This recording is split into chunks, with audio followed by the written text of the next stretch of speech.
میں نے کئی جگہ دیکھا کہ مولانا بچی کو ایم اے کرا رہا ہوں، بی اے کرا رہا ہوں، اس لیے کہ لوگ پوچھتے ہیں کیا پڑھا ہے، کتنا پاس کی ہے، کتنی ڈگریاں اس کے پاس ہیں۔ میں نے کہا ذرا ٹھنڈے دماغ سے سوچ، خدا کی قسم آج پوری دنیا کے اندر میں چیلنج کرنے جا رہا ہوں۔ تم نے اخبارات پڑھے ہوں گے، نیوز دیکھی ہوگی، ہیڈ لائن سے دیکھی ہوں گی، ہماری مسلم بیٹیاں غیر مسلموں کے ساتھ جا رہی ہیں۔ مجھے ایک بیٹی ایسی بتا دو جو مدرسے کی پڑھنے والی ہو اور کسی غیر مسلم کے ساتھ گئی ہو، جو مدرسے میں تعلیم یافتہ ہو اور کسی غیر مسلم کے بستر کی رونق بنی ہو۔ جتنی بیٹیاں گئی ہیں، کوئی اسکول کی پڑھنے والی ہے، کوئی کالج کی پڑھنے والی ہے، کوئی یونیورسٹی کی پڑھنے والی ہے، اور خدا کے واسطے میں دعوے کے ساتھ کہتا ہوں اگر بیٹیوں کی آخرت سنوارنا چاہتے ہو، میں تعلیم کا مخالف نہیں ہوں، میں تعلیم سے اختلاف نہیں رکھتا، لیکن یہ کہتا ہوں کہ بیٹیوں کو دنیا کی تعلیم بعد میں دینا، دین کی تعلیم پہلے دے دو، اس لیے کہ اگر اس کا قدم بہکے گا تو وہ دماغ لگائے گی، اگر قدم بہکا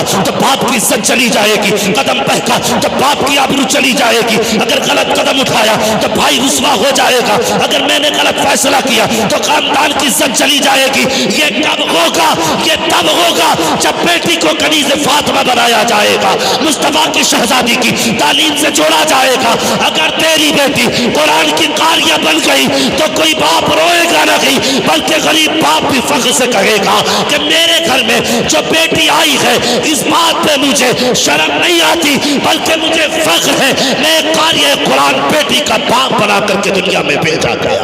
زندہ باد، زندہ باد، بہت اچھے بھائی، زندہ باد۔ کہ اپنی بیٹیوں کو پڑھاؤ۔ ہمارے مزاج دیکھو، بہت اچھے۔ ہم نے کہا ایم اے کرائیں گے، بی اے کرائیں گے، بی ایڈ کرائیں گے، وہ مرضی ہے تمہاری۔ میں اکثر کہتا ہوں تعلیم عورتوں کی ضروری تو ہے مگر خاتون خانہ ہو وہ صبا کی پری نہ ہو۔ اپنی بیٹیوں کو کنیز فاطمہ بناؤ، کنیز فاطمہ بناؤ، انہیں دین کی تعلیم دو۔ اب وہ دور نہیں رہ گئے کہ کون سا ایم اے پاس ہے، کتنی ڈگریاں اس کے پاس ہیں۔ سب سے پہلے یہ پوچھ اسے مصطفیٰ کا دیا ہوا قرآن آتا ہے کہ نہیں، سب سے پہلے یہ پوچھ اسے حضور کی حدیث آتی ہے کہ نہیں۔ دعوے کے ساتھ کہتا ہوں جن گھروں کے اندر قرآن پڑھنے والی بیٹیاں آتی ہیں ان گھروں میں بلائیں نہیں آیا کرتی۔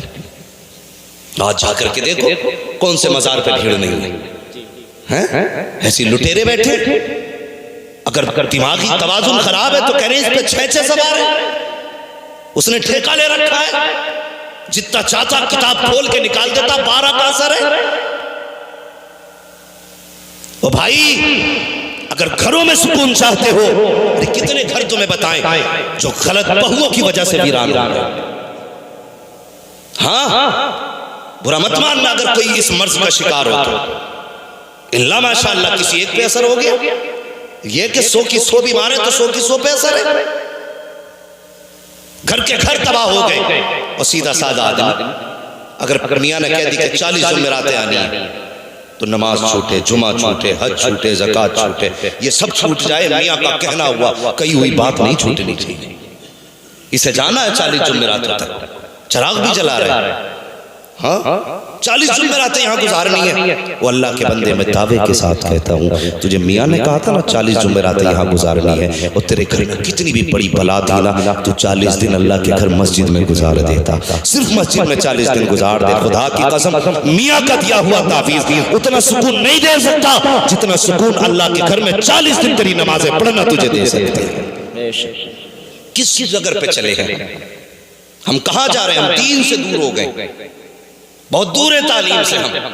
اجی چلو تم ہی بنا لینا ملا، اور کچھ تو یہ کہہ دیتے ہیں کہ صاحب انہیں کیا کریں گے پڑھا کے، بیٹی تو پرایا دھن ہے، بیٹی پرایا دھن ہے۔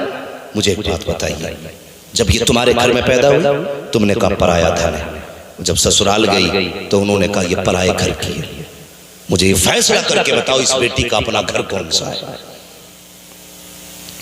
یہ بھی تو دنیا میں انسان بن کے آئی ہے، اس کا بھی تو اپنا حق تھا۔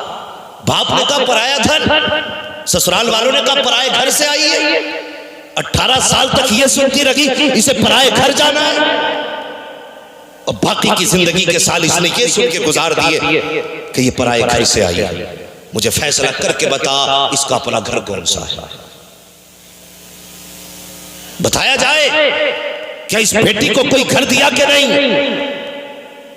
ہم نے یہ سوچ کر کے بیٹیوں کو نہیں پڑھایا کیا کریں گے پیسہ خرچ کر کے، یہ ہمارے کس کام آئیں گے، یہ سوچ کر کے بیٹیوں کو تعلیم نہیں دی، اور تم نے 10-10 لاکھ بیٹوں کی تعلیم پہ لگائے، کیا سوچ کر کے کہ یہ بڑھاپے کا سہارا بنے گا، بڑھاپے میں ہمارے کام آئے گا، اس لیے 10 لاکھ لگائے ہیں، اس لیے تم نے 10 لاکھ اس کو ڈگری کرانے میں لگائے، بیٹی کو 1 لاکھ روپے لگا کر کے پڑھا نہ سکے، یہ سوچ کر کے یہ پڑھے گی تو پرائے گھر چلی جائے گی، ہمارے کس کام کی ہے؟ اگر تیری سمجھ میں یہ بات نہیں آئی ہو تو سن، آج میں بتانا چاہتا ہوں، اگر بیٹا تیرا بڑھاپے کا سہارا ہوتا ہے تو سن، بیٹی آخرت کا سہارا ہوا کرتی ہے۔ میرے حضور نے فرمایا تیری بیٹیاں تیرے اور جہنم کے درمیان ایک دیوار بن جائے گی، اگر تو جہنم میں جائے گا تو بیٹیاں ہاتھ پکڑ کے تجھے جنت کے دروازے تک لے کے چلی جائے گی۔ واہ زندہ باد، نعرہ تکبیر، نعرہ رسالت، نعرہ غوثیت، مسلک اعلی حضرت، فیضان اعلی حضرت علامہ مفتی حماد رضا صاحب قبلہ، نعرہ تکبیر، نعرہ رسالت۔ بہت اچھے، زندہ ہم نے باد۔ اتنا ظلم کیا بیٹیوں کے ساتھ، آج رو رہی ہیں بیٹیاں، رو رہی ہیں آج بیٹیاں۔ باپ بھی جاہل تھا، ماں بھی جاہل تھی، علم کی قدر دونوں نے نہیں جانی۔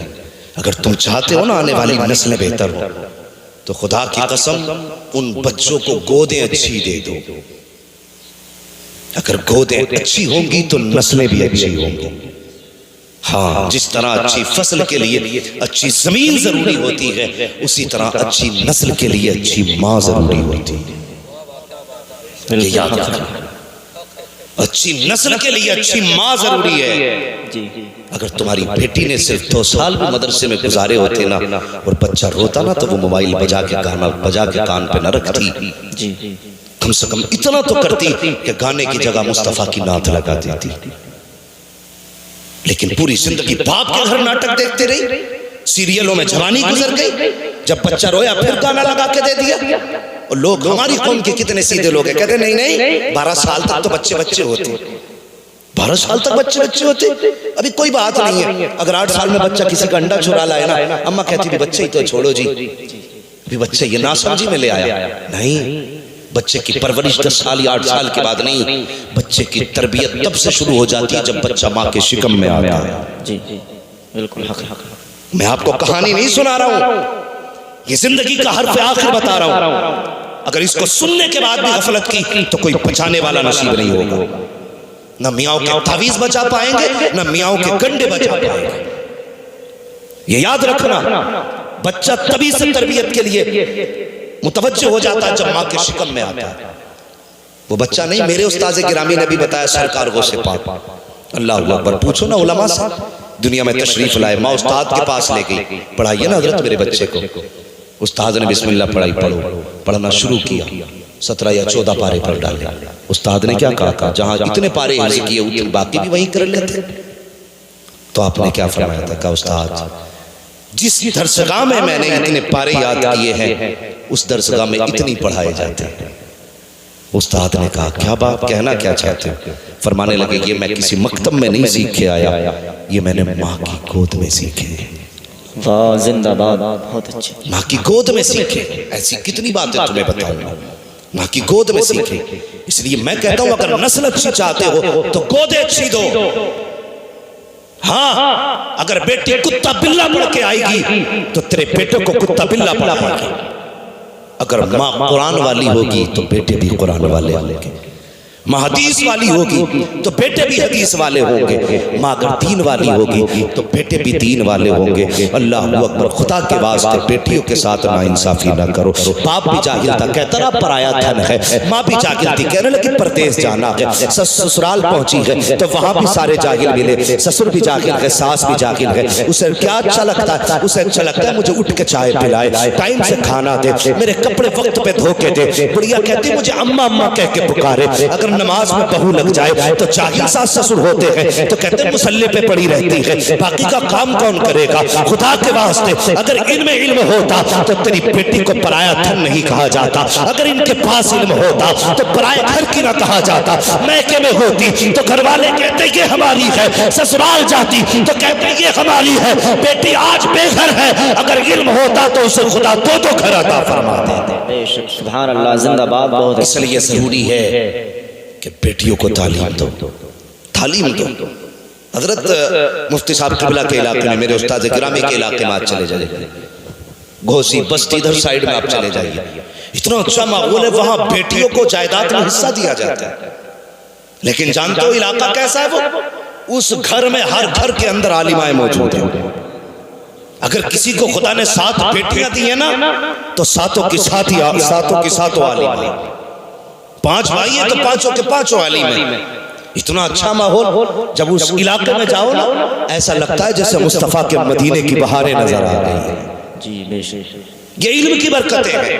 لیکن یہاں تو علم سے مطلب ہی نہیں ہے. نہ بیٹے کو پڑھایا نہ بیٹی کو پڑھایا. کتا بلی پڑھایا تو وہ باپ کی جائیداد کو مال غصب سمجھ کے نا اس پہ بیٹھ جاتا ہے. ہاں یہ ابا کا مال ہے تو پھر میرا. اور بھائی شریعت نے بیٹیوں کا بھی حق رکھا ہے. تم سے گزارش کروں گا، پوچھو مفتی صاحب قبلہ سے، پورے علاقے کو فتوے حضرت عطا فرماتے ہیں اپنے قلم سے. پوچھو حضرت سے، اگر بیٹوں کا دگنا ہے نا تو ایک حصہ بیٹی کا بھی ہے. دیتے ہیں ہم لوگ؟ نہیں. قیامت کے دن پکڑ ہوگی ایک ایک کی، چاہے کتنا بڑا حاجی نمازی کیوں نہ ہو. اگر بیٹی کا حق کھا کے گیا ہے نا اس وقت تک بخشا نہیں جائے گا جب تک بیٹی کا حساب نہیں لے لیا جائے گا.